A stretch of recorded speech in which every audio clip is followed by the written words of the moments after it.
Re-Zero, Arc 8, Chapter 59, Sphinx.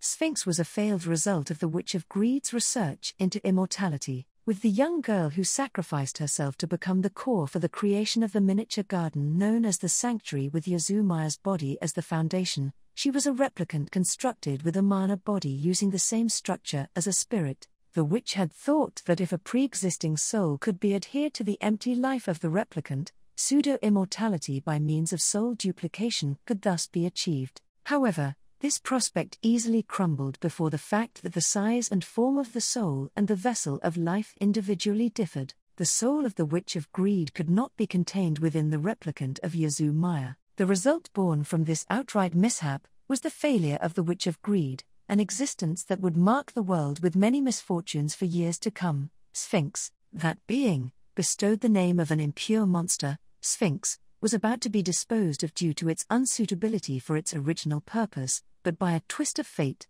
it survived, and, just like how many other artificial lives would do so, Sphinx also commenced work in order to fulfill the purpose of her creation, the purpose for which the artificial witch was created in order to be perfected as the Witch of Greed. Sphinx would go on to pile up many calamities. Jamal, you idiot, and then, with blood pouring from his mouth as he cursed, Jamal fell to the ground. The white light that was fired was supposed to have pierced the heads of Subaru and the others.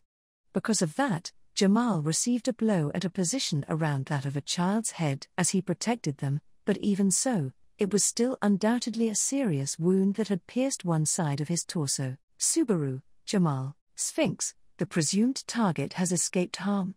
Although it falls into the scope of what is able to be handled, Subaru responded after having been promptly pushed away and protected.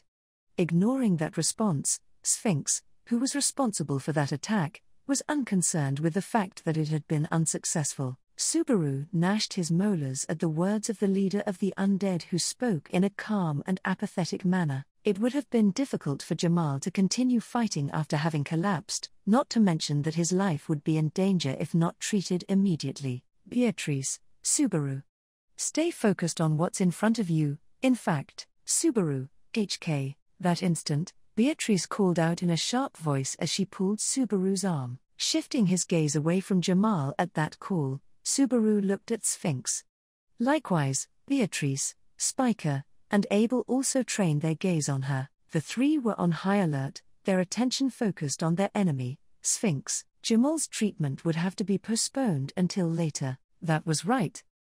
Absolutely, that was right, but even so, Sphinx, I had thought you to be the foreign entity that would derail my plans, but perhaps I was mistaken? Even if he averted his gaze, Subaru was unable to remove his attention from the fallen Jamal, and looking at him, Sphinx tilted her head and spoke. Subaru's mind fell into increasing disarray as he looked into those undead golden eyes. Beatrice, HK, let's work together, I suppose. Spiker, AAU. Beatrice and Spiker moved in unison in Subaru's stead. At Beatrice's call, Spiker, her long blonde hair fluttering, flew towards Sphinx.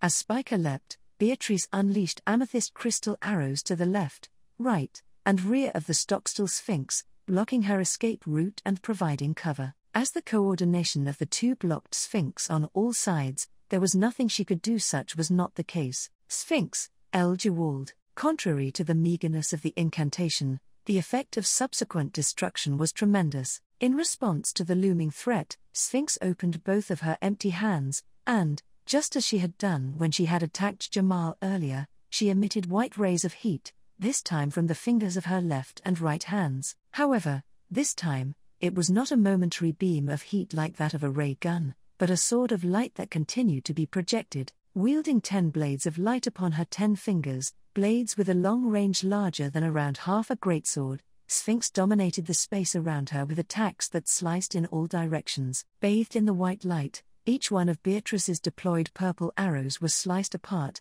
and Spiker, who had jumped forward towards her, was also assailed by their fury. Spiker, you. Just before the white light could cut Spiker's thin body in two, she disappeared from everyone's vision. She had teleported. Having activated her short-range teleport, Spiker escaped from Sphinx's line of fire, emerging on top of the ruins of a building that was just off the street, and then, as if to follow Spiker, Subaru, and Beatrice, who were in the white lights' line of fire, were, "Vincent, fool, have you been befuddled by the sight of the enemy ringleader?" With a bitter remark, holding down the heads of Subaru and Beatrice, forcing them to crouch down in place, was Abel. "Vincent, we cannot expect Jamal or Ali to get back up. Your contribution shall be essential." Beatrice, "And no need to tell us that when we already know. In fact, you'll be rewarded for your quick thinking just now with our performance, so you better watch, I suppose." Beatrice, who had been violently saved, puffed out her cheeks and brushed Abel off as she stood back up, snorting his nose at Beatrice's stout-hearted rebuttal. Abel, who had also gotten back up, then looked down at Subaru, who was still lying on the ground, and, "Vincent, what is the matter? Your partner is in high spirits, but you, however, do not stand?" Abel might have been trying to utter those provocative words, but he quickly broke off his speech, as if sensing something was wrong, and then frowned his shapely eyebrows. Beatrice, Subaru, Beatrice, beside him, blinked her eyes at the same strange occurrence as Abel. Subaru still remained lying face down at the feet of Beatrice and Abel. Spiker, who had teleported to a distant position, also noticed, and bewilderment emerged in her eyes. In the spur of the moment, the girls probably had no idea as to what had just happened. Therefore, in the stead of Beatrice, Spiker, and Abel, who could not comprehend the events unfolding before their eyes, it was ironically their enemy, Sphinx, who was the first to realize what had happened to Subaru. Sphinx, with the pale face of an undead which had a considerable insufficiency to express emotions, but still with bewilderment and doubt in her eyes at having understood that. "Sphinx, for what reason did you ingest poison?" Explanation required. "Vincent, HK, you." Immediately after Sphinx's question, Abel's expression changed, and he hoisted Subaru up by the collar. It was a violent act, however. Subaru did not voice any complaints. The reason was that Subaru had already broken the package of poison behind his molar, and he was at the height of suffering through the hellish agony that led to death. Beatrice, "No." "Subaru? Spiker, wow." Upon seeing the figure of Subaru, convulsing as blood frothed at his mouth, Beatrice and Spiker screamed. Beatrice tried to cling to the trembling Subaru, but Abel pushed the girl away, inserted his finger in Subaru's mouth, and as he pulled out the packaged drug, his expression grew furious. "Vincent, what is the meaning of this?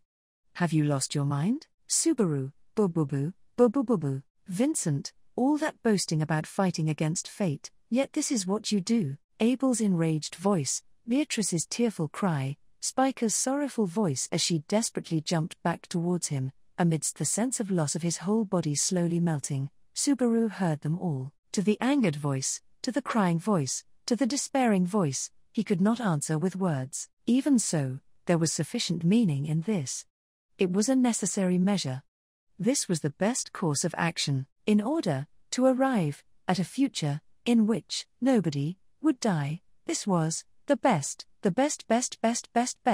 possible method. Subaru, boo. Sphinx, explanation required. With that information unable to be transmitted to anyone, with the witch's question remaining unresolved, his breath ran out. Natsuki Subaru's life came to an end.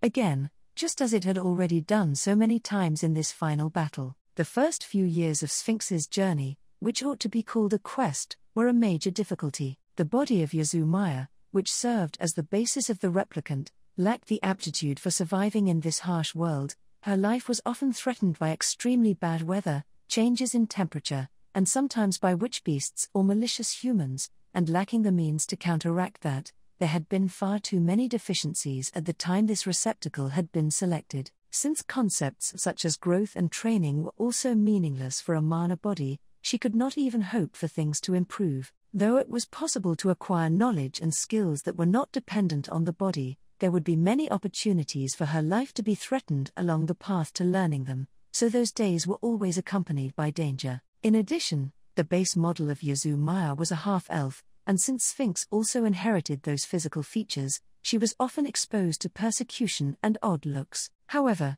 She was hesitant to make any large alterations to the external features of the original form. Those were the first things that had been given to Sphinx, and she feared that if she altered the preconditions too much, she would become unable to fulfill her own purpose of creation. Therefore, Sphinx did not consider the idea of disguising herself to be acceptable, and instead sought a different way to survive. As long as she could remain alive, there were times when she had even degraded herself to being a spectacle and a slave. And since the appearance of Yazoo-Maya was a refined one, there was also a time when she had been the servant of a lavish master. Greedy to know things, greedy to learn things, Sphinx had made her abilities useful no matter where she was. Once she understood just how good her memory was, utility value was born in a variety of situations.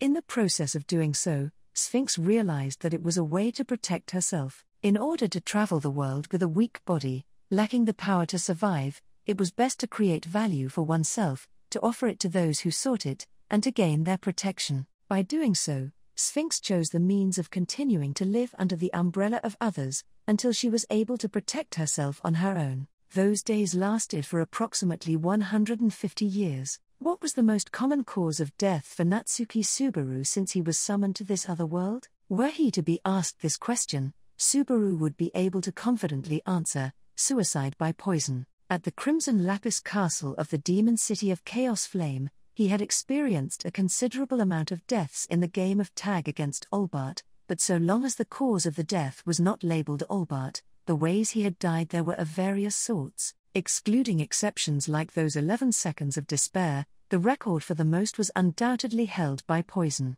It was a terribly disgraceful thing to mention, but it could even be said that the person who had killed Subaru the most in this other world was Old Man Null, who had concocted the poison. In any case, the poison that he had used so frequently during his lone struggle to escape the Gladiator Island Jinnen hive with 0 casualties in order to form the Pleiades Battalion, still remained prepared within Subaru's mouth. Even now, Subaru, I'm gonna get everyone back home, safe and sound. That was the absolute condition that Subaru had established as he took on this final battle for the imperial capital, and it was one on which he would not compromise. Originally, he had carried that attitude and mindset even before he had been sent to the Empire and had had his body shrunk, but amidst his days in the Empire up until now, his resolve had been strengthened even further. That was a large part of the reason for Subaru's rebellious spirit towards the Wallachian Empire, which was trying to impose the conclusion known as death upon them by every means possible. If the Empire forced death upon them, he would reject it, no matter what it took. For that purpose, he would do absolutely everything in his power, no matter how many times, how many tens of times, how many hundreds of times it took, even if it meant he needed to go through the anguish of hell, no matter what. Subaru, his vision flickering bright red, Subaru's throat screamed in agony as if all of his blood, flesh, and bone, every individual blood vessel, and every single cell in his body had been put through a blender. But the lethal pain that he had experienced right up to the moment of his death, as well as the cries and angry voices that caused Subaru even more suffering than that pain, vanished into the beyond. This was return by death. Return by death had been activated via the suicide by poison, and Natsuki Subaru turned back the clock. At that moment, Subaru was about to shift his state of awareness back to what ought to have been the scene right after he had washed his face at the final Imperial soldier encampment before he had entered the Imperial capital. Jamal, you idiot, Subaru. He felt the sensation of being shoved in the chest, and he heard the sound of cursing. Subaru was clearly being shown that the restart point for return by death had been updated. Sphinx, the presumed target, has escaped harm. Although it falls into the scope of what is able to be handled. Spilling blood as he cursed, Jamal collapsed, with the blade of the sword in his hand having a round hole gouged into it.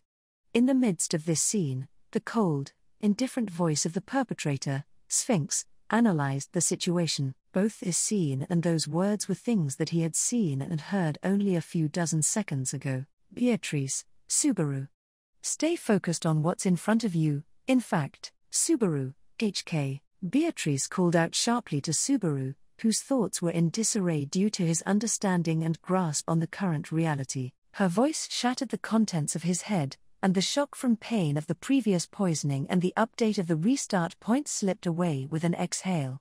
He adapted to the new situation before him. The time to be dumbfounded, he had not. There was far too much that could be lost in that period. The checkpoint of return by death had been updated. What this meant was that within this decisive final battle for the imperial capital, which had now already begun, the members of the Rescue from Destruction squad assigned to each bastion could no longer be rearranged. As it was, he believed that the best possible personnel had been deployed to the best possible battlefields, but it was frustrating that he could not fully confirm the conditions that would cause the minimum damage.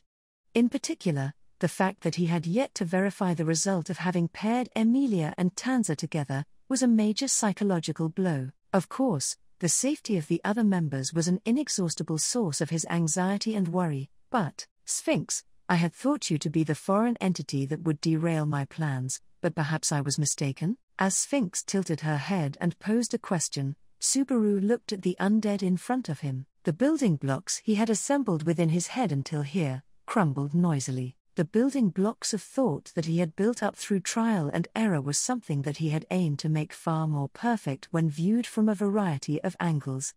They crumbled away without leaving a trace. No, they were demolished. Beside the building blocks that he had mentally built up, the Natsuki Subaru within his mind appeared, and violently tearing it down, he thoroughly destroyed it all until not a single part remained, until it became impossible to tell what the original form of those blocks were. Until there would be nothing one could do about it even if it concerned them, he demolished, demolished, relentlessly demolished. Then, he would completely forget about those building blocks, to which nothing more could possibly be done. Only after doing so, could Natsuki Subaru finally set about a new sequence of trial and error. Subaru, not in the slightest. After a beat that felt to be long, as Subaru held both Beatrice and Spiker's hands, just like Abel as he narrowed his sable eyes, he stared down Sphinx as he gave his answer. He had yet to discover a way to break through this deadlock. Nor did he know if his comrades were safe.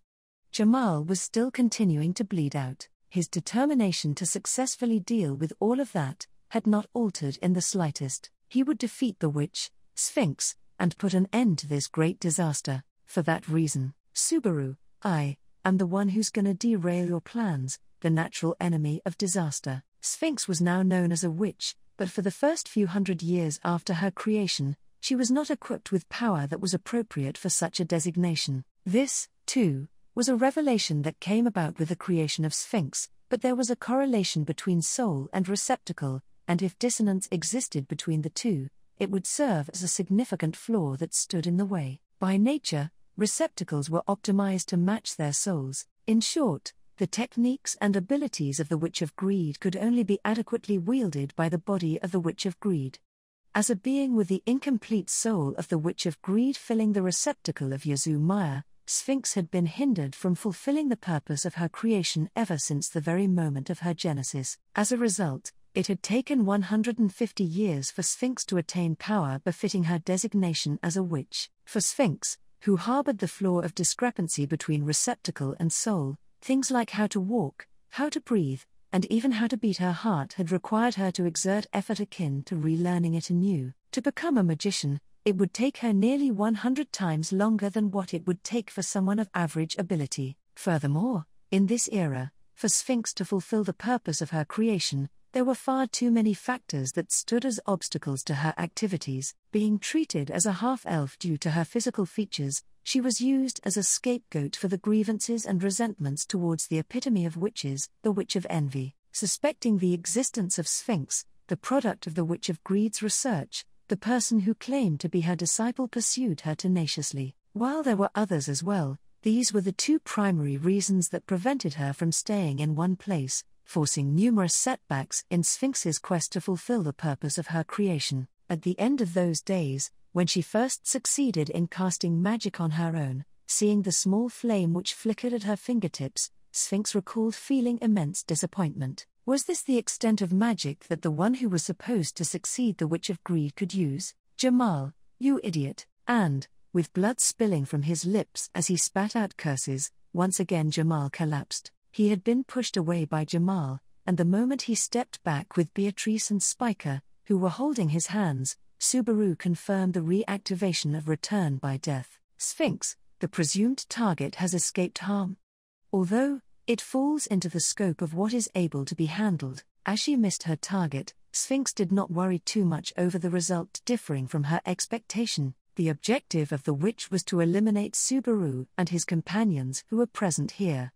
In that sense, taking down Jamal, who was counted among their fighting strength, was deemed sufficient as the first strike, but, Beatrice, Subaru. Stay focused on what's in front of you, Subaru, Beatrice. Heal Jamal, Beatrice, HK, understood. In fact, anticipating Beatrice as she raised her voice, Subaru instructed her to heal Jamal. Hearing that, Beatrice's eyes widened, and she immediately rushed to Jamal's side. Receiving Beatrice's swift response, Subaru exchanged a glance with Spiker, who was holding his opposite hand. Subaru, Spiker, I'm counting on you. Spiker, you. Vigorously, Spiker leapt towards Sphinx like a bouncing rubber ball. In order to intercept Spiker, Sphinx would extend 10 beams of white light from her fingertips. Therefore, before that could happen, Subaru picked up the sword that Jamal had dropped, and hurled it at her. Sphinx, El-Jawald, Jamal's sword, spinning vertically, was cut down by the rays of heat that Sphinx wielded. The sword was sliced into 6 equal parts in midair by the swords of light, but it successfully bought enough time for Spiker to teleport. Without this support, Spiker's teleportation would not have made it in time. Spiker, you. As Spiker gave a short howl, her figure teleported on the debris at the side of the street, and the rays of heat that were originally aimed at Spiker and Subaru, who was present behind her, had been dodged as an arm violently reached out from behind him, violently pushing him down. Having lunged forward, Abel's hand grabbed him by the back of his head and forcefully pushed him down. Vincent, fool, have you been befuddled by the sight of the enemy ringleader? Subaru, you're an emperor who has no other ideas but to instigate stuff no matter what the pattern is. Placing his hands on the ground to avoid being crushed, Subaru quickly stood back up and complained about Abel's loathsome words, without saying anything in response to Subaru's rebuttal, as Abel maintained vigilance on Sphinx. Vincent, we cannot expect Jamal or Ali to get back up. We ought to ignore him. Subaru, I don't agree in the slightest. He's got a little sister waiting for him to return home. Vincent, his bereaved family shall be granted sufficient compensation. Subaru, when one's family member dies, nothing can be done to fill the hole left in their heart. With her hands over the wounded Jamal, Beatrice began to cast healing magic on his wounds. Though it was frustrating, it was as Abel said. Even with the maximum effect of Beatrice's skilled healing magic, the chances of Jamal returning to this fight were close to zero. But, if they could save Jamal from the brink of death here, it would erase one of Subaru's worries, that held immense psychological significance in advancing the battle against Sphinx. Therefore, Subaru, Sphinx. I'm the one who's gonna kill you. Sphinx, who had been glancing around to survey the situation, looked at Subaru upon his straightforward declaration. If her attention were to shift away from Beatrice and the others towards Subaru, then it would be a success. Subaru, as an undead, you may think that you've overcome death, but that'd be a huge misunderstanding and a downright lie. Nobody can live forever. There are no exceptions. Sphinx, that is certainly persuasive. After all, it is a fact that you are painting over my sacrament of the immortal king, and are meddling with the souls of the dead. I suppose that I would be no exception. Only, Subaru, only, Sphinx, no, there is no particular need to say it. Verification, required. In response to Subaru's daring provocation, Sphinx shook her head slowly. However, Subaru's cheeks stiffened at Sphinx's response. The reason for that was not because there had been anything troublesome about Sphinx's response, it was because, while giving such a response, Sphinx slightly relaxed her lips, and smiled. Subaru, though, it's not like Yazoo-san was ever very expressive either. The fact that she had been resurrected as an undead likely contributed to it, but Sphinx's smile gave an impression of being even more emotionally unexpressive than Yazoo was. Subaru felt a cold sense of dread at that. This feeling of dread, It seemed to stem from something more profound and fundamental than mere disgust at the being of a lovely appearance that had been turned into an undead. And it became even more clear with Sphinx's next words. Sphinx, for one matter, there was confirmation required. You over there, is it correct to believe that you are Emperor Vincent Wallachia? Next, it was Abel, at his side, to whom Sphinx turned the brunt of her words. Subaru raised an eyebrow as the conversation's focus unexpectedly shifted towards Abel.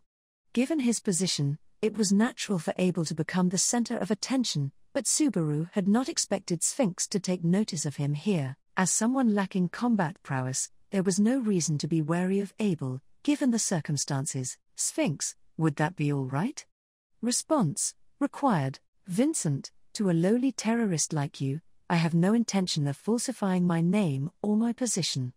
Without a shred of doubt, I am Vincent Wallachia, the emperor of this empire. Sphinx, your answer is appreciated.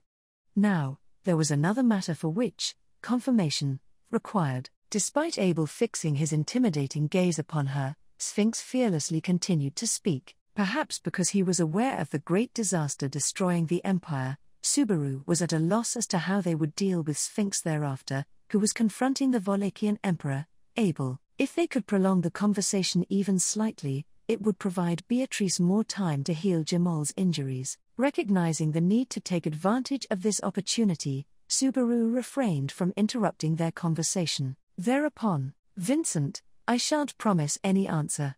Nevertheless, you may speak. Sphinx, Priscilla Bariel, or perhaps Prisca Benedict. Subaru, huh? Subaru was taken aback by the unexpected and sudden mention of Priscilla's name. Having participated in the decisive battle for the imperial capital, amidst the retreat that had begun due to the emergence of the great disaster, Priscilla's whereabouts had become unknown. As both her and Yorna had gone missing, their safety had been confirmed by ascertaining the continuation of the soul marriage technique, which Priscilla could also use for some reason. The soul marriage technique that Yorna had cast upon Tanza and the residents of Chaos Flame, and that Priscilla had cast upon Schult, were proof that they were still alive. Of course, this was about Yorna, one of the 9 divine generals, and that Priscilla, given the circumstances of how Al had remained in the imperial capital for the purpose of rescuing her, he naturally assumed that she had survived tenaciously, but from the mouth of Sphinx, he did not expect her name to be brought up, especially in the form of a question to Abel. Certainly, Priscilla had been involved in the fray since the fortress city of Garrel, indicating that she had some connection to the Wallachian Empire and Abel. Due to the profound atmosphere, one might guess that there was trouble involving the husbands of Priscilla's past. That was Subaru. At the mention of the relationship between Abel and Priscilla, which Subaru had not ascertained, he briefly glanced over at Abel, who had been mentioned, and Subaru noticed him narrowing his black eyes. Subaru knew that this subtle reaction was actually proof of Abel's considerable agitation. Though it was uncertain whether she had noticed this, Sphinx faced the silent emperor. Sphinx, is it correct to believe that you are her brother?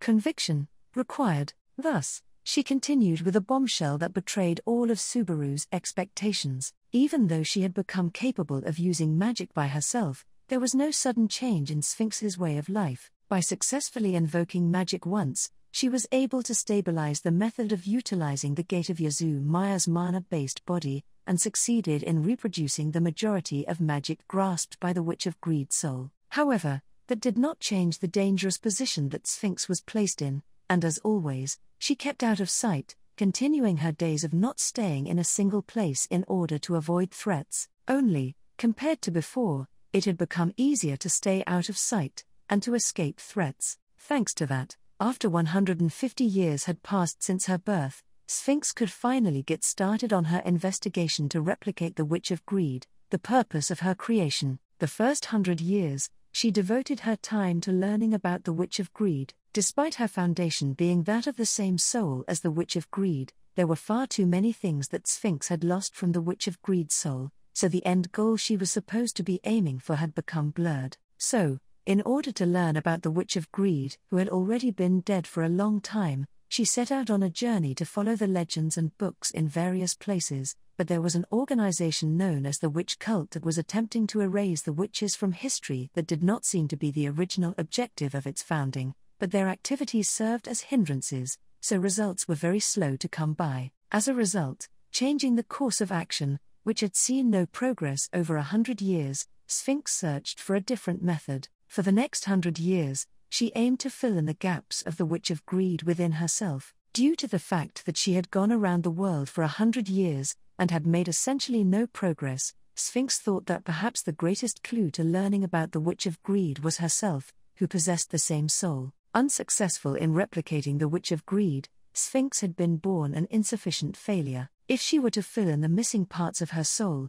restoring it to its original form, would that not then be fulfilling the purpose of her creation, to replicate the witch of greed? However, after spending 100 years on this venture as well, it became apparent that it was infeasible, so she was at a standstill. There was a development in her search for resources in order to learn about the witch of greed, which she had not abandoned, even if she had altered her course of action, and this development caused Sphinx to lose sight of the mountain top she ought to be aiming for. It seemed like the witch of greed was the possessor of an awfully complex human nature. According to the resource she had discovered, the witch of greed exchanged words with many people, and granted them the knowledge or wisdom they desired, which, for better or for worse, often interfered with history. On the other hand, there was also the figure of the witch of greed within Sphinx's vague memories, and this version avoided contact with people as much as possible, and seldom involved herself with the lives of others. Those conflicting images of the witch of greed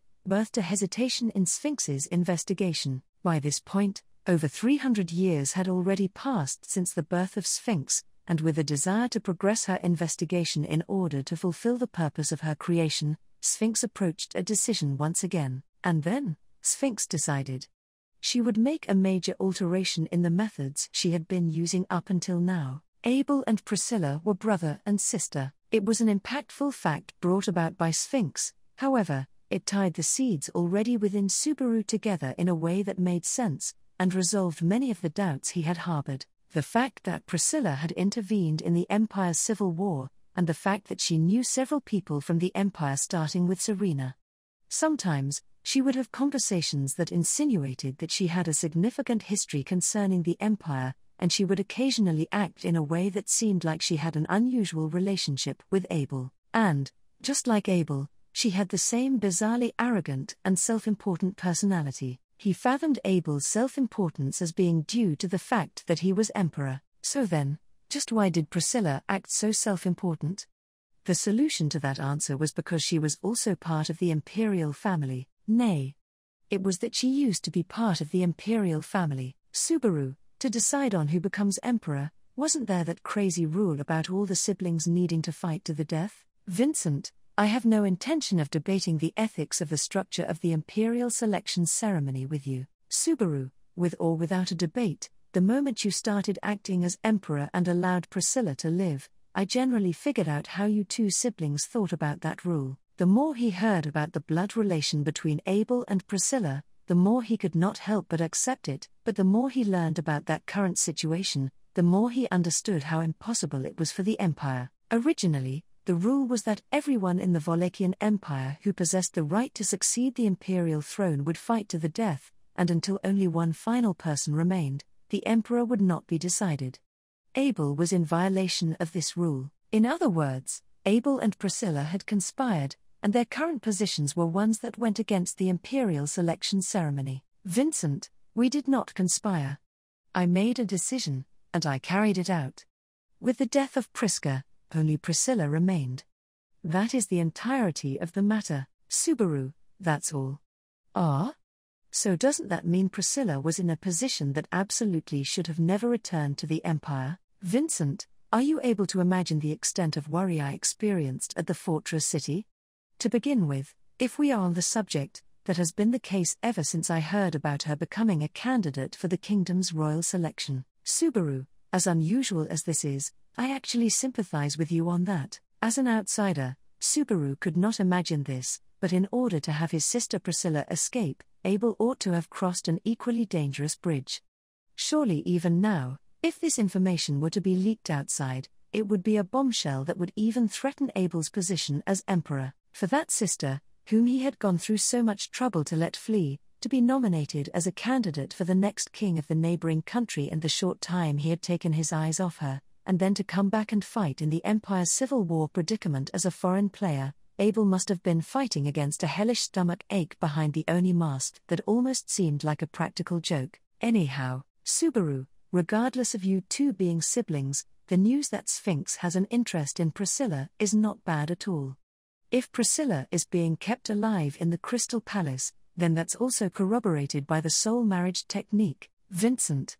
Though, I judge that the relationship between Priscilla and this damned witch cannot be declared an amiable one. Subaru, you may not be aware of this, but you two siblings are pretty hard to get along with, so you better fix that. That's even the case with your allies, so isn't it a bit too excessive for your enemies? Vincent, such disrespect, even if I happen to overlook it, that shall not be the case with Priscilla. As soon as the information about them being brother and sister was revealed, Abel did not hesitate to skip over the topic of their blood ties. In reality, it was true that he was more scared of angering Priscilla, who would unrelentingly cut down people whom she judged to be disagreeable, than he was of angering Abel, who did not possess the strength to strike down insolent individuals. Subaru, speaking of cutting down, that sword that Priscilla is always swinging around. Vincent, the Yang sword Wallachia. He had never gotten a good look at it up close, but he understood that the thing Priscilla often suddenly unsheathed from the air was a treasured sword that concealed tremendous power. When Subaru brought up that topic, Abel gave the best possible answer. Subaru, if I'm not mistaken, is that Yang sword something that gets passed down generation to generation in the Empire? Vincent, indeed. Subaru, then, isn't it bad for her to wield it in the first place before her identity is hidden or not? Vincent. Indeed, as Abel responded in a stiff voice, Subaru began to get a headache over Priscilla's audacious behavior. That was likely so. As a former member of the Wallachian imperial family, the fact that she was alive was a bombshell that could pose quite a threat to the reign of the emperor, and yet she boldly stood at center stage as a royal selection candidate of the kingdom, and on top of that, lacked caution as she often wielded the treasured sword of imperial origin. It was no wonder that whenever somebody who knew Priscilla before appeared, they would make moves that suggested they knew of her past. It was because the person in question had not kept anything hidden at all. Subaru, is she like Emilia Tan, who thought she could get by with calling herself Emily? That too, was because Emilia was a charming, natural airhead, a beautiful girl without peer, but in Priscilla's case, since she ought to have been fully aware of her own position, it was just her poor personality. In any case, Subaru, in truth, aren't you the one who's supposed to have the Yang sword? Vincent, at Subaru's question, Abel maintained his silence. If that were incorrect, Abel would have responded so with eloquent reasoning. The fact that he did not do so, meant that Subaru ought to think such was the case. That was why? Jamal, you idiot. Now that he thought about it, just who was that cursing actually directed towards? Was it towards Subaru and the two girls, whom he had suddenly jumped in to protect, or was it perhaps Sphinx, who had mercilessly aimed for the children? Or was it towards Jamal himself, who had reduced his own options for the following events? Of course, it would have been one of the former options, as there was no way it was the final possibility. Certainly, from Subaru's perspective, using return by death to try and break the deadlock, Jamal's act of protecting Subaru and the two girls was an interference that held no meaning. If Jamal had not protected him, Sphinx's surprise attack would have evaporated Subaru's head, and return by death would have activated, which would have allowed him to commence his response from an earlier state, where that would have been the same as now, after contact had been made with Sphinx, or if it would have been from an earlier point, he did not know. Only, in that case, Jamal would not have been injured, which would have expanded the possibilities for strategy in a situation in which a battle against Sphinx was unavoidable. As a result, when Jamal collapsed due to the magic, Jamal was subtracted from the fighting strength of Subaru's group, and Beatrice was restrained to using healing magic in order to save him from the verge of death.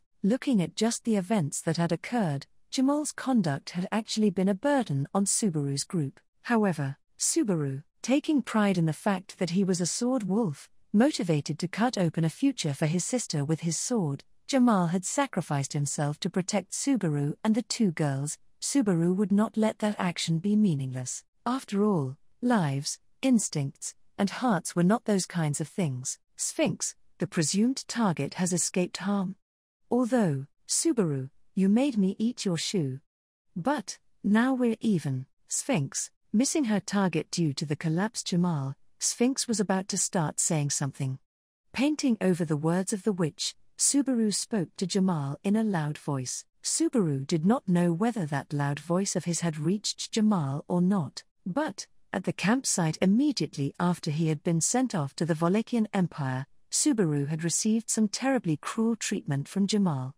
Just now, he forgave that. Jamal, too, was unmistakably one of his comrades. Subaru, Beatrice.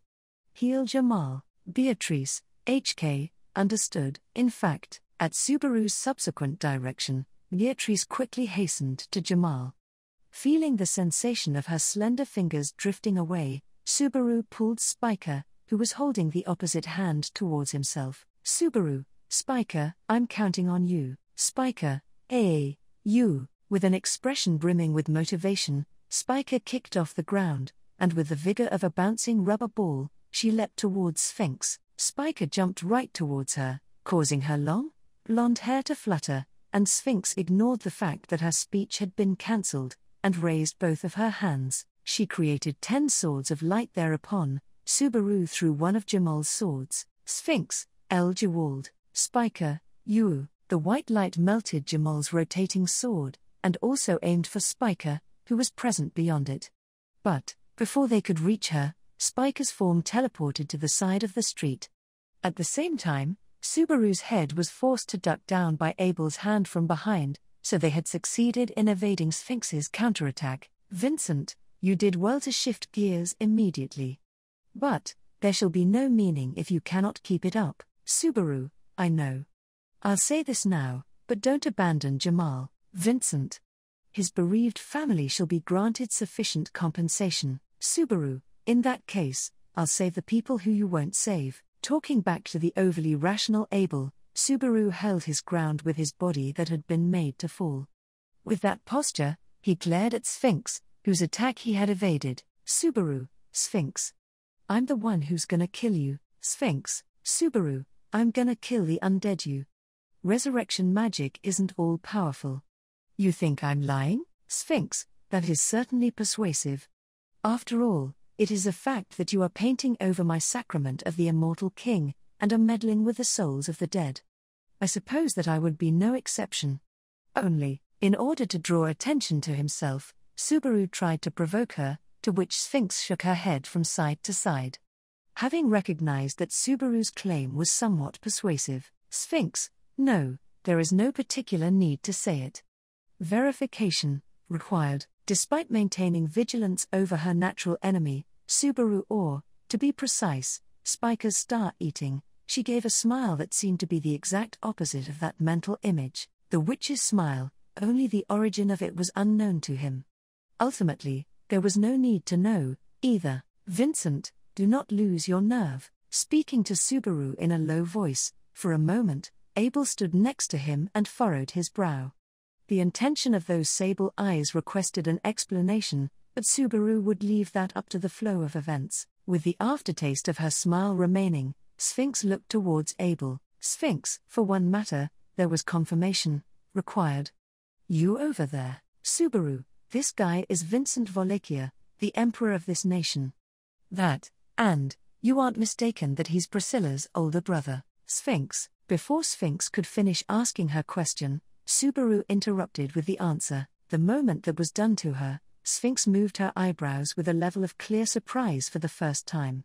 Abel, who had just given him a warning, was surprised to a similar extent, but that was a necessary expense. Spiker, jumping at Sphinx, Spiker took action that counterbalanced that sundry expense. With an agility that resembled the hunting style of a cat, Spiker closed in on the witch, but rather than the claws of a cat swinging its paws, she had the might of swing from a lion, or a tiger, or perhaps even a bear. It was the kind of blow that, if received directly, would make a mess of even an undead warrior in a single hit, without sparing any quarter. Spica had pummeled that into Sphinx's slender body. Sphinx, I am surprised.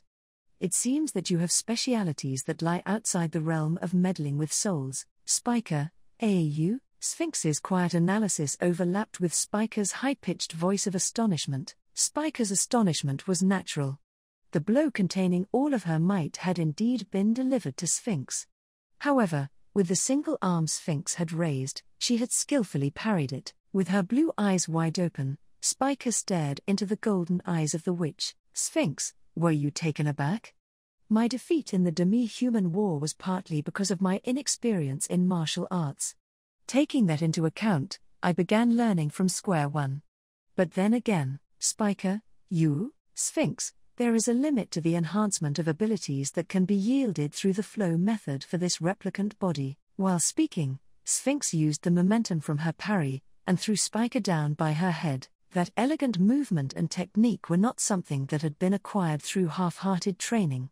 As the witch had confessed herself, she had used her former defeat as a resource to learn from. It would make anyone think that it was unnecessary to mention the person who had beat the witch in a fist fight in the past. Subaru, Spica, you, oh. As Subaru raised his voice, Spica firmly clenched her teeth. That moment before her head hit the ground, Spica twisted her body around, and used her body like a cat once more. Gently landing on her knees, Spica nimbly distanced herself from Sphinx. Spica, oh? However, Spica's movements were stopped as she tried to fall back. Sphinx had caught the sleeve of Spica's right arm, preventing the latter's withdrawal. Immediately after, the girl and the witch exchanged glances, and an extremely close-quarters bout of combat commenced. Spica, you. Oh. A-O. A-U. Each grappling with one arm, Spica and Sphinx engaged in high-level combat with minimal movement. As Spica desperately swung around blows, Sphinx utilized smooth technique as if to say the soft controls the hard, and sometimes, she would interweave magic fire from her fingertips into her counteroffensive. Subaru, Biko, Beatrice, just a little longer, I suppose. Witnessing the tempestuous battle, Subaru called out to Beatrice, and she responded. With her hands glowing, Beatrice was pouring all her efforts into using healing magic on the collapsed Jamal. So then, should he keep waiting for Beatrice, who was yet unable to return, and go without providing cover? Subaru, like I could ever do such a thing. Eliminating the option of doing nothing, Subaru suddenly drew the guilty whip from the back of his waist. Then, as Subaru made that decision, Abel violently held back his shoulder. Vincent, wait, Natsuki Subaru. If you move carelessly, Subaru, you goddamn idiot. Is this the time to be saying that? Talking back to Abel's sharp complaint in a loud voice, Subaru shook free and began sprinting. He heard Abel clicking his tongue behind him, but without stopping, Subaru raised his whip overhead to provide cover to Spica, who was being toyed with by Sphinx's tactics of interweaving magic and martial arts. Subaru, SH. The tip of the whip flew with a speed that could not be derided as the strength of a child. To be more accurate, it was not as good as when his body was at its original size, but he had put his concentration to good use in this extreme situation.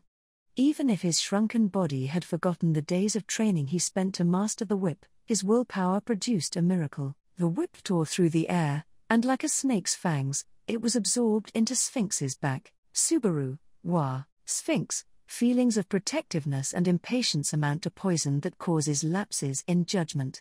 Since I have a comprehension of what emotions are, albeit only slightly, I know of their dreadfulness. As Sphinx indifferently responded, she caught the guilty whip with her right hand.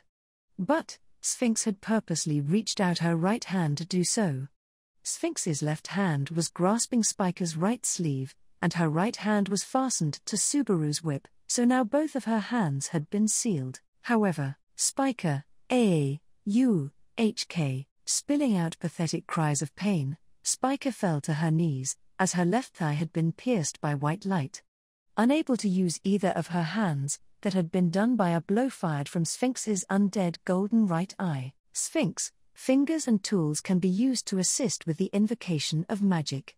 It is a mistaken conception that those who are not versed in magic are prone to having. Subaru, Spica Uo. Spica groaned at the pain, and Subaru screamed in her stead, but Sphinx pulled on the whip with a forceful movement, resolutely felling him to the ground before the witch. Clenching his teeth, Subaru endured the pain.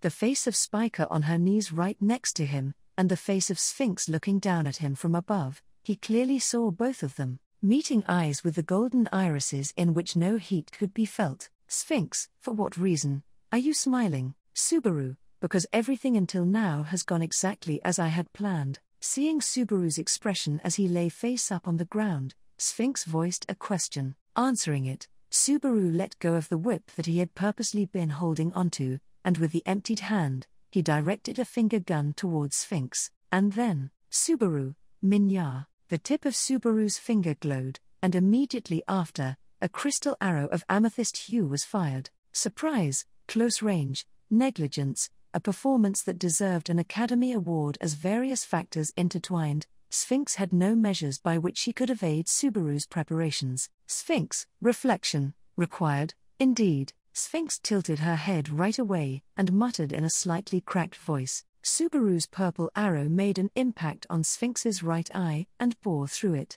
The area around the impact began to crystallize, encroaching on Sphinx's pale skin. Originally, yin magic was supposed to display particular efficiency against the undead, but this was instantaneous. Subaru, did you think I was just an intelligent brat? It's a misconception that everyone tends to have. Subaru was the spiritual arts user who had contracted with the cute and talented Beatrice. Even if his body was shrunken, his connection with Beatrice would not be severed. Beatrice and Subaru were connected by their gates, and Beatrice would draw from Subaru's mana to utilize magic. The reverse was also true. Subaru could also borrow Beatrice's power to use magic. That was precisely how, in the first battle after he had contracted with Beatrice, they used magic to mow down the hordes of the Great Rabbit. But then again, that first battle had used up all the mana that Beatrice had amassed over 400 years, and now the most Subaru could do was fire off a trump card limited to a single shot within Beatrice's range of sight. But the important things were the fact that he had a trump card, and the fact that he did not make a mistake when he used it. Subaru, Spiker, one final push. Spiker, you. Sphinx was taken aback by the impact of the magic, so Subaru would rush her down there. Her leg battered, concealing her expression that was stiffened by the pain with an unfaltering fighting spirit. Spiker jumped up and grabbed Subaru's hand, and he firmly stood up on the spot. His wounds were painful. But, no matter how many times he tried, they would not get any more minor than this. Therefore, this was the best development to move forward with everybody remaining alive. Subaru acted in place of Spiker's left leg, and together they headed towards Sphinx. By having Spiker's star-eating reach its target, they would defeat Sphinx. Sphinx, you were at least able to see through Valga's stratagem. Admiration, required. As the scope of the crystallization extended out from the right eye, Sphinx praised Subaru. Then, the hardening face of the witch took the shape of a smile, and she placed the index finger of her left hand right under her jaw.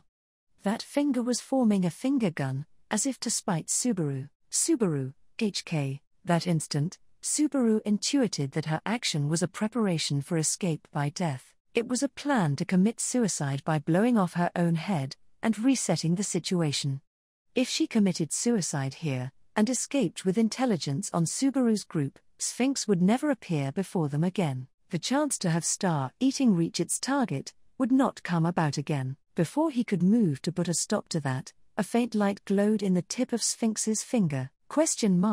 You idiot. A slashing attack accompanied a cursing voice akin to coughing up blood, and Sphinx's left arm was cut off at the elbow. Sphinx, seeing her arm spin as it flew away, Sphinx widened her eyes, throwing the sword, which had a hole in its blade, severing that arm, and preventing the escape by death planned by Sphinx. His eyes bloodshot, was Jamal. Having sustained a serious injury, Jamal attacked, and it was Beatrice who supported his body. While applying healing magic to his wound, Beatrice followed up on Jamal's sword throw. For a moment, Sphinx, who was gazing in wonder, and Beatrice, who had previously responded that the healing would take more time, crossed gazes. Beatrice, that was a downright lie. In fact, sticking out her tongue, Beatrice revealed that the miraculous comeback of Jamal was not actually a miracle. Be that as it may, even if she had lost one arm, Sphinx could do the same thing with her remaining right hand. No, she could have done so if not for the moment with Beatrice. Vincent, that sent shivers down my spine. Contrary to the contents of the words, the spun voice was as indifferent as always, but there might have very well been some real danger. After all, too much force had been applied to Jamal's sword to say it had been merely passed over. Sphinx, admiration, required. Vincent, I require no such thing. As Sphinx widened her remaining left eye at the events that had transpired, Abel coldly responded. Then, the black-haired emperor, swinging the sword he had received, severed Sphinx's right arm from its shoulder. Sphinx, her left hand was lost, her right arm was severed, the balance of her body crumbled as she attempted to escape, and Sphinx's back forcefully crashed into the street of the imperial capital without even bracing herself, passing the witch on the ground as she looked up. Subaru deeply exhaled as he looked down on her. In order to corner her like this, it had taken a multitude of tactics, and to a lesser extent, some trial and error. Finally, having arrived at this point, which had taken all of that, Subaru now stood before Sphinx. Subaru, it's our win. Sphinx, indeed. I shall admit it. It is my loss, a serious injury for Jamal, some injuries for Spiker and Subaru, and no injuries for Beatrice and Abel. That was the result obtained in this domain, and fully understanding that, Subaru made his declaration, to which Sphinx nodded. Even without her two arms, it was quite possible for her to shoot something from her eye, like she had done to attack Spiker. The right half of her face was already crystallized, but it was of maximum priority to not allow her to do anything else. Subaru, Sphinx, the fact that this was not an act of him calling out to her, was something that even Sphinx herself understood. This was merely an indication to have Spiker get to work, the path he had prepared for her authority, star-eating. Leaning on Subaru's shoulder, Spiker reached her hand out towards Sphinx. By meddling with the soul of the undead witch, they would finally put an end to this great disaster. Jewald. The next moment, right before Spiker's fingers could make contact, the crystallizing face of Sphinx evaporated. The fired white light blew off the witch's cranium, crushing Subaru's plan. Everyone, Sphinx had been thoroughly killed from the side, and Subaru's group had their breaths taken away. The Sphinx before their eyes crumbled, and promptly turned to dust, and the one who had done that was, from how it appears, I have concluded that this was an exceedingly perilous scene. Respondents, required, the effects of the sacrament of the immortal king are useful, but when that usefulness is experienced, it is irritating that information cannot be immediately shared on the spot. Improvement, required, before that, I suppose we ought to give priority to eliminating them. Counteroffensive, required. At the bustling voices heard in quick succession, Subaru clearly felt Spiker's body stiffen through his shoulder. Likely, Spiker also felt him do the same. It was only natural that they experienced that level of shock.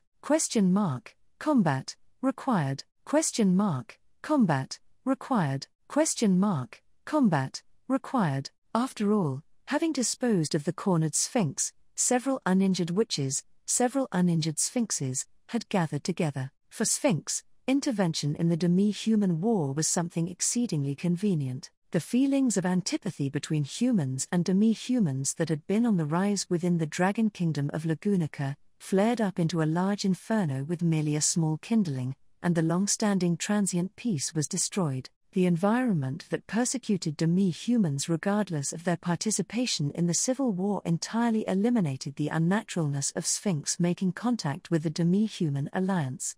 If she introduced herself as a half-elf, she did not need any greater justification to join the alliance. There, meeting the two principal leaders of the demi-human alliance, Valga Cromwell and Libre Fermi, was quite the fortuitous happening for Sphinx. In particular, Valga of the giant tribe, who, contrary to his fierce appearance, possessed an outstanding intellect, had realized the usefulness of the magic and knowledge in Sphinx's possession, and had daringly included her into their tactics, securing victories for the demi-human alliance on many battlefields. Sphinx, too, unveiled much of the Witch of Greed's knowledge that had never been revealed until then, and assisted in Valga's plans, or perhaps it was her who had gained assistance. The sacrament of the immortal king, too, was a forbidden art that had only been successfully reproduced thanks to the demi-human alliance. Even if she had knowledge of the technique itself, it was the research of the details needed to implement it, and the strategic plans in which the technique was actually used, that had allowed Valga to skillfully lead in the demi-human war. Sphinx had no interest in the victory of the demi-human alliance, and she had just been making use of that environment, but back then, the presence of Valga and the others had helped her out immensely. But then again, Libre, the snakeman who held the same position of leader alongside Valga, had misgivings about dealing with Sphinx, and they had not constructed a good relationship with each other. In any case, Sphinx had obtained many of the things she had desired with the demi-human war. Amongst them, that which she had wished to observe the most was love. In order to fulfill the purpose of her creation, it seemed to be the thing that the incomplete Sphinx was lacking the most. The sense of attachment that was generally defined as love, she had gained many opportunities to witness it up close, and that was a great result for her. Within Valga, within Libre, within many of the demi-humans and humans alike, that was present, the actuality of its existence, and the confidence that it was indeed missing from within herself, were the greatest things Sphinx had gained. Only, with the situation that had not moved for over 350 years finally having moved, it ought to be said that Sphinx had gotten a bit greedy. With the threat she had forgotten about, she reunited, knowing that Sphinx had been constructed with the purpose of replicating the Witch of Greed's soul, harboring an unbearable vindictiveness of desiring her existence to be erased. It was the Witch of Greed's disciple. Ultimately, Sphinx ended up being defeated by that disciple of the Witch of Greed. The situation he had feared arrived precisely at the moment he had feared it. The sensation of cold fingers being thrust into his mouth, and the sensation of the drug package, which he had grown accustomed to being in there, being yanked out, caused Subaru to recall that. I suppose this is poison for the purpose of suicide. It is an inexplicable preparation. Is it truly so inexplicable? When one heads for the battlefield, they have generally resolved themselves for death. Additionally, if one is captured by their enemy, it is effective in eliminating the room for having information extracted. What about a battlefield on which that general expression would be improper? They should also be aware that if they were to lose their life here, it would not necessarily mean their mouth would be sealed for certain. With the same voice, with the same manner of speech, with the same tone, analyses piled up, and ultimately, several pairs of eyes looked at Subaru. The witches who all bore the same face, simultaneously peered into Subaru's black eyes. Which answer required? Which answer required? Which answer required? Then, having stolen Subaru's method of suicide, and binding his arms behind his back, they inquired so. The several newly appeared sphinxes had completely overpowered Subaru's group, which had a great deal of struggle to corner just a single sphinx, in less than a minute. Spiker, you, pinned to the ground. Spiker desperately squirmed in an attempt to assist the captive Subaru, but, even if given treatment, the wound on her leg was deep, and she could not shake free from the sphinx who was pinning her down. It was not just Spiker.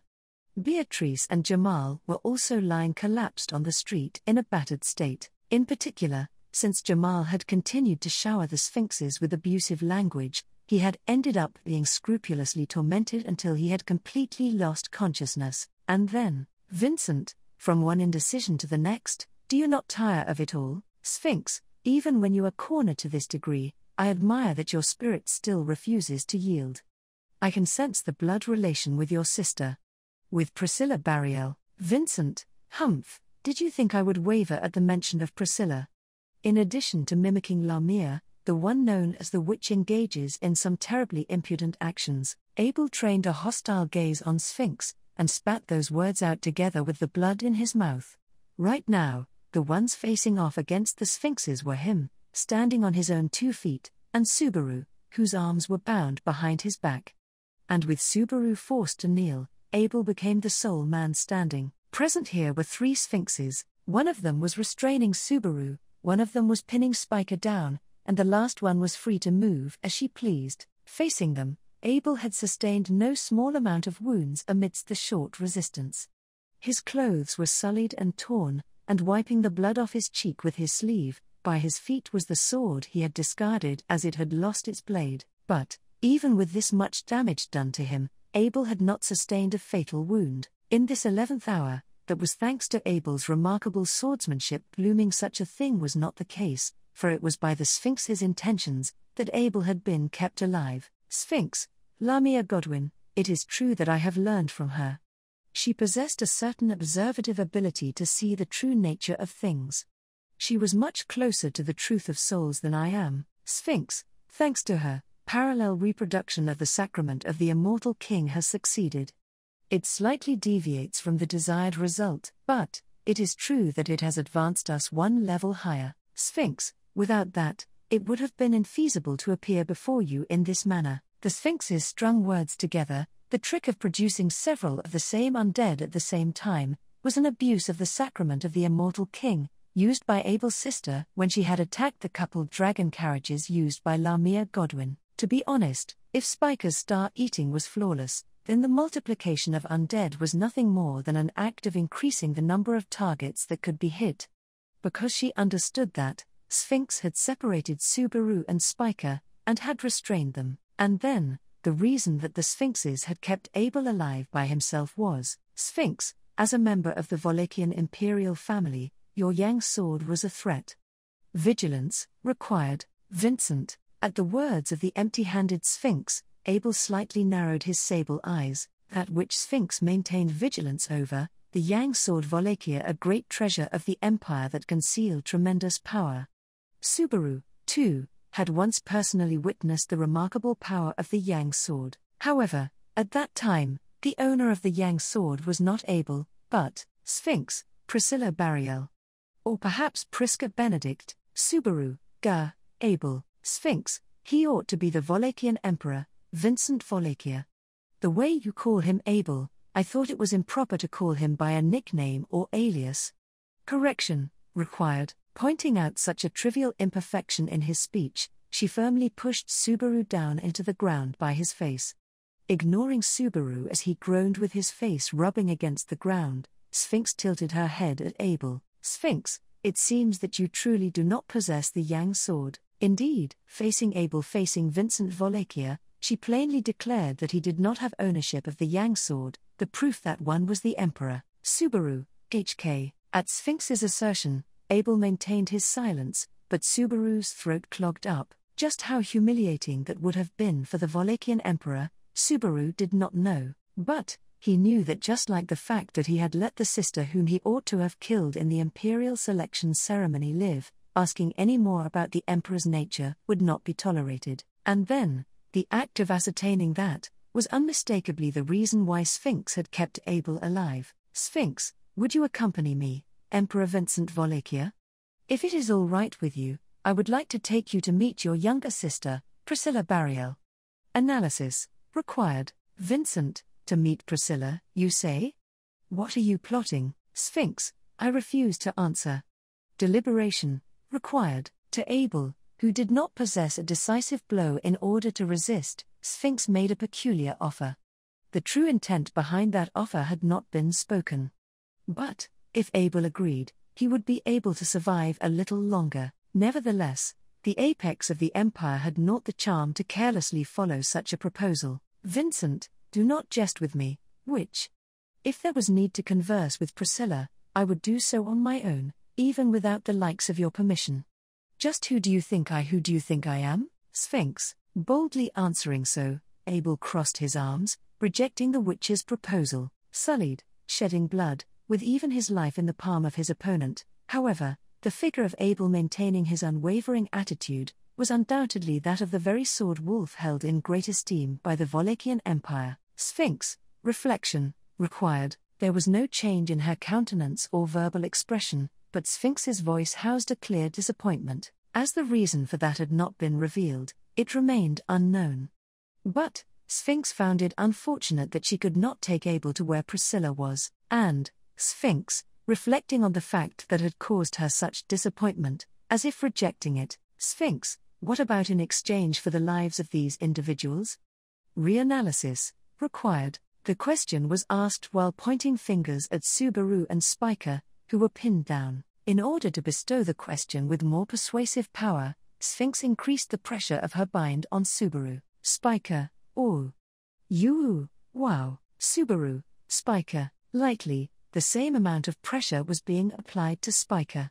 Kicking and struggling, Spiker had a better shot of escaping the restraint than Subaru did, so she attempted to fight back against the Sphinx behind her, and before the resistance could take hold, Subaru,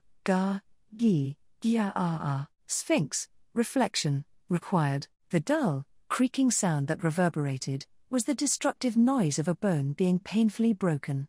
That was the result of not Spiker's, but Subaru's right elbow having been bent in the opposite direction. Sharp pain stabbed his brain, and the pain from all of his other bruises and scratches was momentarily blown away.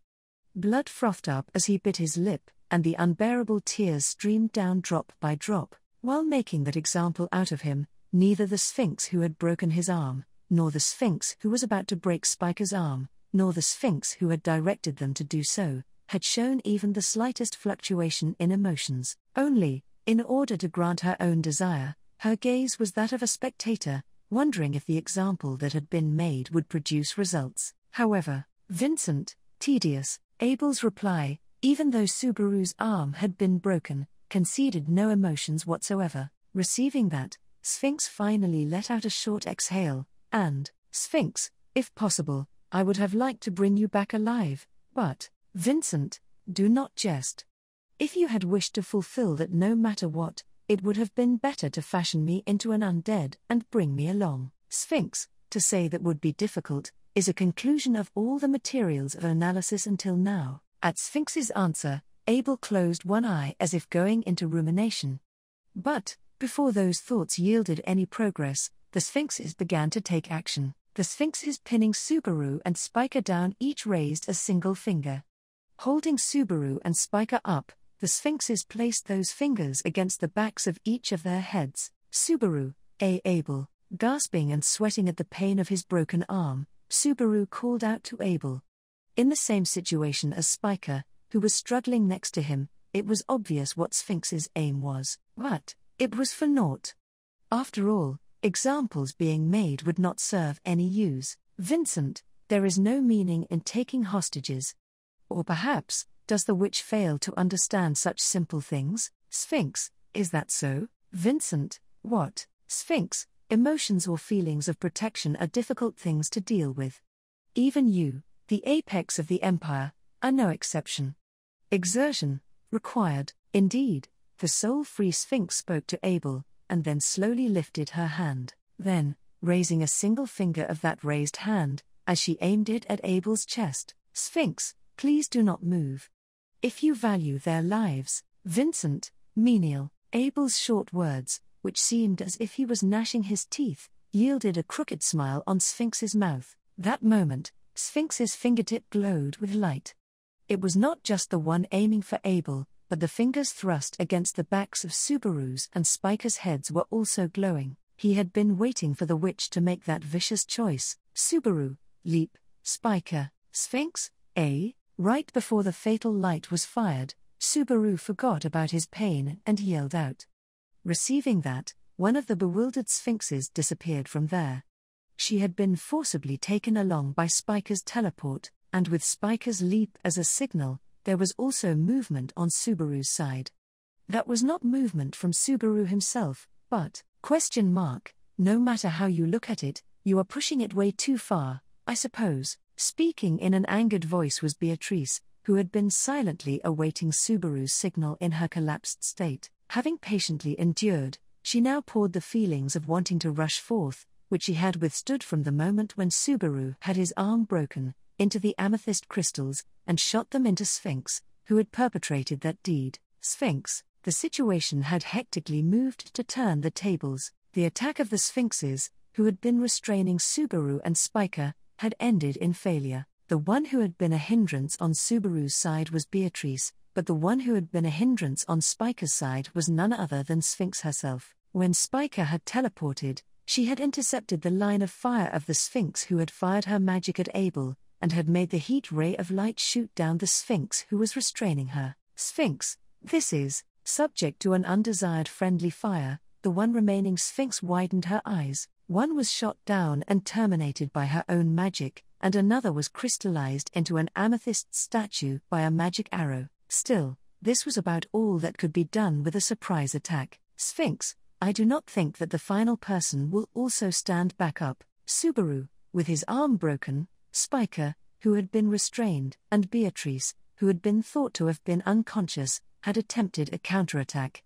But unfortunately, Jamal, who had been thoroughly beaten down, did not stand up. Ascertaining that, the final remaining Sphinx quickly readied both of her hands, produced 10 swords of light from each set of 5 fingers, and this time, she attempted to mince up Subaru and his friends for sure. Because of that, she did not even realize that she had taken her eyes off of the one person whom she absolutely should not have taken her eyes off of. Vincent, come forth. Yang Sword Wallachia, a quiet, yet dignified voice, one reliable to an aggravating extent, sounded upon Subaru's eardrums. No matter the tumult, no matter how many people were present, no matter how harsh a battle was unfolding on the battlefield, that man's voice would always unquestionably reach its desired target. That was the kingly caliber of the one who stood atop all others, shouldering the destiny of guiding their way. As if to prove that, dazzling the eyes of all those present, providing a red illumination was, Sphinx,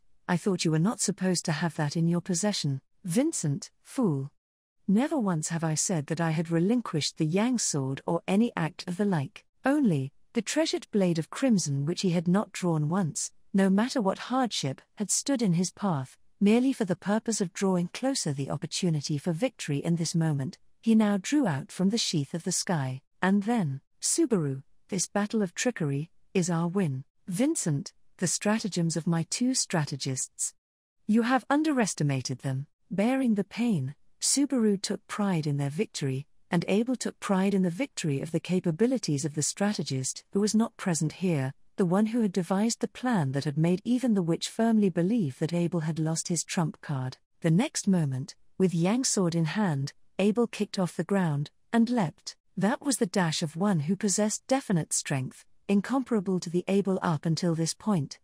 As the owner chosen by the Yang sword itself, he was propelled to a dimension befitting that status. To be precise, as if the world was being illuminated by sunlight, Abel forcefully raised the treasured sword overhead. Vincent, the Yang sword cuts what I decide to cut, burns what I decide to burn. Sphinx, the flash of crimson ran diagonally, and without any resistance, it burned away Sphinx's 10 white lights that had immediately tried to intercept Abel. It was illogical for light to burst into flames, but the supernatural power that could make one believe it was natural was contained within the Yang sword's radiance, and therefore the following conclusion was inevitable. Sphinx, and, leaking out a hoarse breath, Sphinx, having taken a great leap backwards, looked down at herself. The witch had fallen back with agile movements, however, one tuft of her pink hair had been cut by the flash of the Yang sword that instant. Sphinx's whole body ignited, and, that was not just the Sphinx who had been cut, the fire also spread to the Sphinx whom she herself had shot and reduced to dust, as well as the Sphinx who had been turning into an amethyst crystal. The Yang sword Wallachia had decided to burn the witch, Sphinx, to naught. The result of that was the burning figures of the Sphinxes. Sphinx, enveloped in a blaze, it probably would have been best to keep vigilance over Sphinx as she struggled in vain before she was reduced to ashes, but, Vincent, 'tis unnecessary. Being scorched by the flame of the Yang sword is precisely that sort of thing. Subaru, I see. I'm beginning to doubt your nerve for keeping that hidden until the 11th hour. With the Yang sword lowered in one hand, Abel indicated that Subaru's caution was a needless fear. Subaru talked back with some badmouthing, but he did not respond. Only, being scorched in a rising blaze, he trained his gaze upon Sphinx, present amidst a flame that would reach even her soul. Staring at her, Abel nay, Vincent Wallachia, spoke. Vincent, the proposal for this occasion. It was a great service, Chaisha Gold.